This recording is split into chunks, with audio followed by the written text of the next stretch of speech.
ఆవు పాలు తెచ్చి నీకు అర్పితము చేతునంటే ఆవు పాలన లేక దూడల ఎంగిల్లంటున్నావు శంభో ఓహో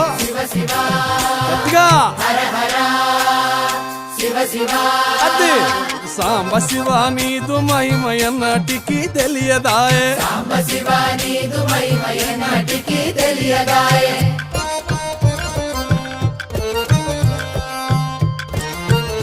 ఆహా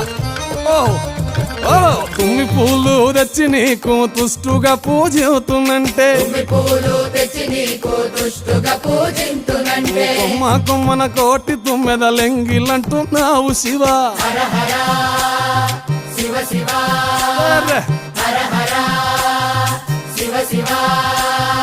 సాంబ శివ నీదు మహిమయన్నటికి